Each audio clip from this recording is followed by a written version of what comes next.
esto tiene que ver con información internacional. Lo que ha pasado en Ceuta. em, ahora vamos a hablar bien, a explicar dónde es. em, que es una ciudad que, entiendo yo, es autónoma, pero pertenece a España. Y hay hasta, bueno, lo último que leí, que de hace un rato, hay 81 fallecidos por el desplazamiento de estas entre 50 y 60 mil personas, todas juntas, que hubo durante los últimos días.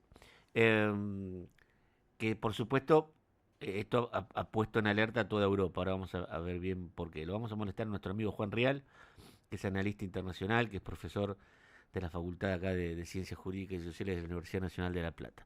Juan, Mariano Pérez de Ulate, buen día, ¿cómo va eso? Mariano, buen día. Muchas gracias por llamar. Bueno, gracias por atendernos. Bueno, Un gusto. vamos a empezar por el principio.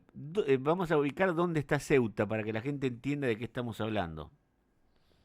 Ceuta y Melilla son dos ciudades que actualmente uno pudiera definirlas como enclaves coloniales de España en el norte de África. Claro. Está cerca de la España cerca de la España continental, perdón, y limita con Marruecos. De hecho, hay vallas que fijan la frontera. Eh, Son dos ciudades que tienen un total de 85.000 habitantes.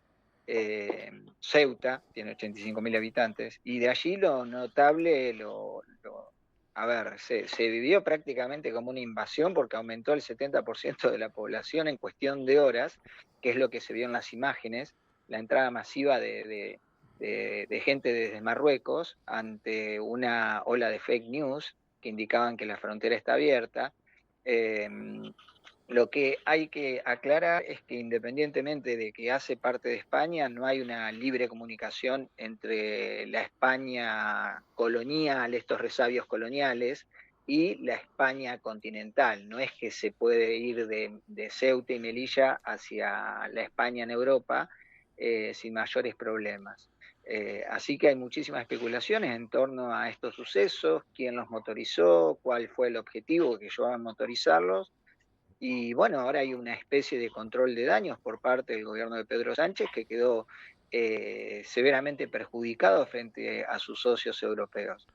Eh, esto empieza, que entiendo, por dos motivos, ¿no? Porque se viraliza una información que era, como vimos decir, falsa, que era Ujú. que digamos, como que había una apertura de frontera, pero que también iba a salir un fallo de la Corte de España, digamos, a favor o en contra de las deportaciones, digamos. Y eso Sí, generó, de hecho hay un fallo del Tribunal Superior que lo que hace es prohibir la deportación de una persona que no hubiera sorteado un obstáculo o valla.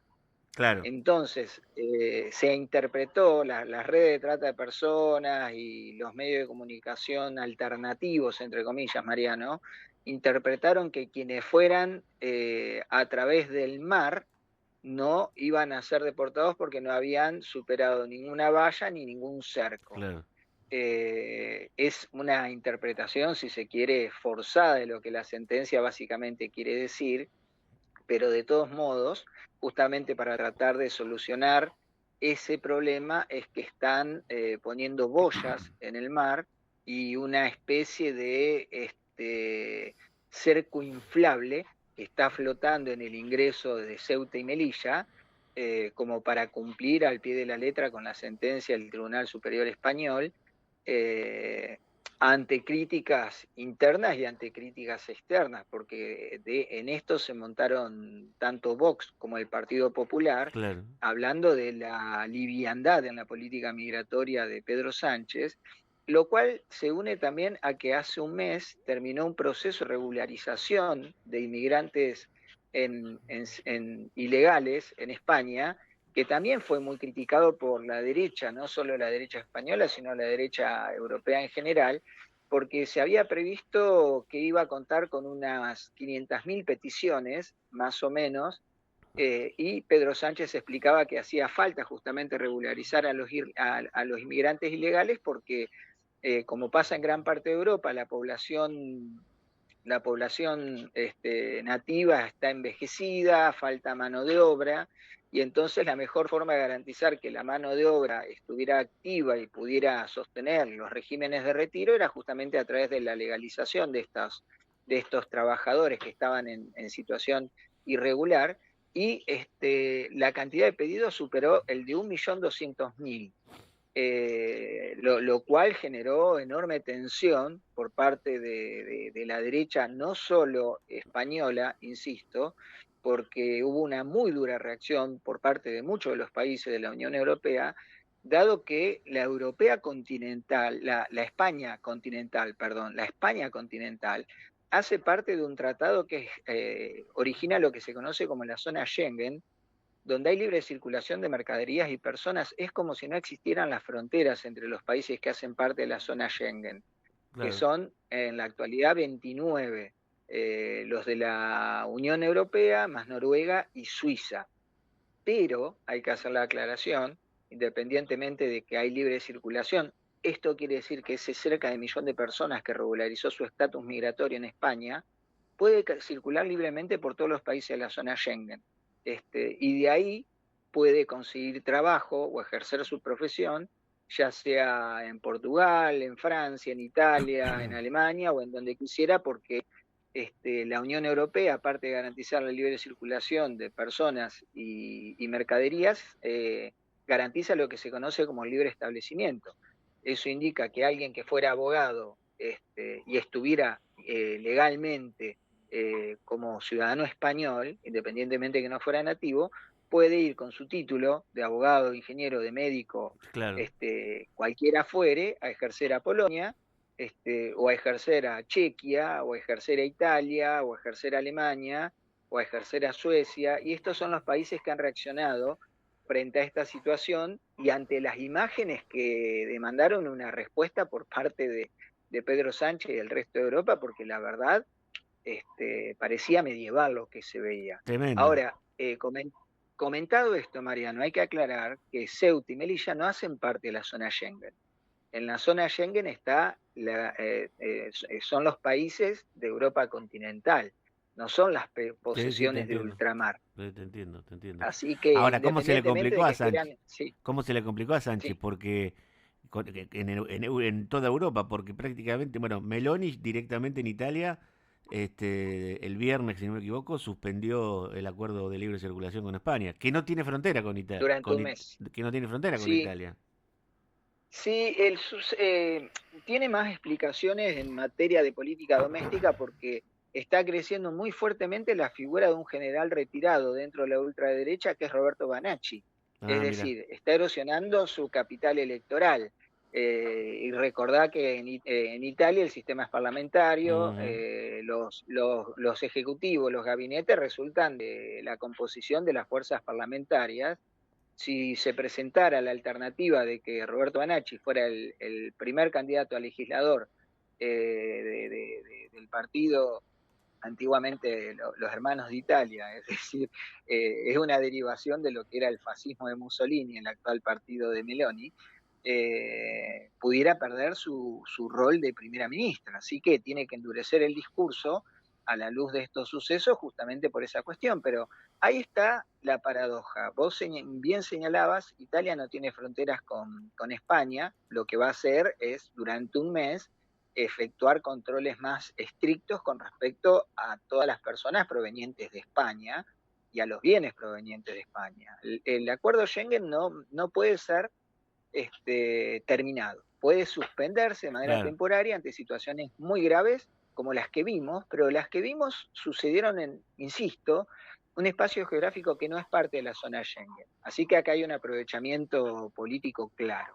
Portugal y Francia, que sí tienen fronteras con España, no cerraron las fronteras ni suspendieron el acuerdo Schengen con España. Mm. De hecho, están llevando adelante lo que se denomina una cooperación reforzada. De hecho, Pedro Sánchez convocó a una reunión de ministros de Interior. Hay que ver cuál va a ser la respuesta que le van a dar a su petición, porque justamente es el Ministerio del Interior el que tiene la facultad de cuidar las fronteras. Y también hizo un reclamo que es legítimo. Las fronteras exteriores son responsabilidad de todos los países de la zona Schengen. Está bien que en este caso sucedió en un lugar en Europa, perdón, en España, insisto en confundir España con Europa, te pido disculpas, pero, por ejemplo, los ingresos ilegales que tiene Italia en Lampedusa duplican lo que vimos este fin de semana en Ceuta y Melilla, que fue prácticamente una invasión. Así que también hay trapitos que lavar Claro. y colgar al sol por parte de Italia. Y acá hay una cuestión, Mariano, discúlpame que me extienda en esto, porque hay un trasfondo geopolítico del cual se está hablando muy poco y que es el que explica desde mi perspectiva los sucesos, porque para que pasen 60.000 personas, más allá de la cuestión de las fake news, porque de hecho todas las páginas de Facebook y todos los grupos de Discord, que es la red social que usan mucho los marroquíes, donde se hablaba de la apertura de la frontera y que la Guardia Civil Española no estaba haciendo los controles, ya fueron eliminados. Acá hay una digitación deliberada y es la sospecha principal que tienen los analistas por parte de las autoridades marroquíes, porque los controles Claro. fronterizos marroquíes no se llevaron adelante. ¿Y cómo se explica este suceso? Vos y yo hemos charlado en más de una ocasión de los duros enfrentamientos que ha tenido Pedro Sánchez en las cumbres de la OTAN con Donald Trump. Sí. ¿De quién es aliado directo el día de hoy Mohamed VI, el sexto séptimo? No, ahora se me hizo una laguna. El rey de Marruecos es aliado directo de Donald Trump y de Benjamín Netanyahu. De hecho, en estos días reiteró Donald Trump que la única solución admisible para la cuestión del Sahara Occidental, antigua colonia española africana, que enfrenta a Marruecos con Argelia, es el reconocimiento de la soberanía marroquí sobre el Sahara Occidental. Y aparte, Marruecos en 2020, en diciembre de 2020, fue parte de los acuerdos de Abraham, por los cuales se normalizaron los vínculos entre Israel y Marruecos, lo que llevó a la ruptura de las relaciones diplomáticas entre Argelia y Marruecos. Argelia es el principal sostén diplomático y el principal sostén político, financiero y militar del Frente Polisario, que es la representación del pueblo saharaui que busca la autodeterminación. Y adivina qué país visitó Pedro Sánchez los últimos días. Argelia. Argelia. ¿Con qué objetivo? Garantizarse la provisión de gas natural, porque de la Europa continental, uno de los principales proveedores de gas natural después de la ruptura del comercio con Rusia es Argelia. Así que Pero, no es a ver, casual que hubiera sucedido esto. a ver, Sí, una lectura posible entonces es que las autoridades de Marruecos incentivaron o barra se hicieron los otarios con la crisis con cierta connivencia de Trump, decís vos. es que esto también le dio insumo electoral a Donald Trump. Claro. Este mismo fin de semana dijo que si volvieran al gobierno o alguna posición de poder los demócratas, recordá que este mes de noviembre hay elecciones de medio término y corre serio riesgo el control de ambas cámaras. Es seguro que una de las cámaras las pierde Donald Trump y es posible también que pierda el Senado. Digamos que no perdiera el Senado, pero por lo pronto Donald Trump ya no tiene reelección. Y si pierde el control de las cámaras, ahí configuramos Sí, lo que sí. se conoce como el famoso pato rengo, no va a poder gobernar. Ujú. Así que esto le da insumos electorales tanto a la ultraderecha europea como a el partido de Donald Trump. Y yo creo que es un gesto, un guiño bastante importante por parte del régimen de Rabat, de Marruecos, hacia Washington y hacia Israel, porque Pedro Sánchez, uno de los principales críticos también Sí. del accionar de Israel en Gaza y de las posiciones que ha tenido Estados Unidos con respecto a la OTAN, y una especie de pase de facturas por haber visitado a su principal rival en la región, Argelia. Ujú. Hay una cuestión de sincronía que no hay que ser demasiado suspicaz para pensar que después del 2 viene el 3, por ejemplo. Juan, gracias por explicarnos estas cosas como siempre, ¿eh? Te mando un gran abrazo. Un gusto como siempre, muy buena semana para todos. El amigo Juan Rial es analista internacional, entiende muy bien el tema de Ceuta, profesor acá de la Facultad de Ciencias Jurídicas y Sociales de la Universidad Nacional de La Plata.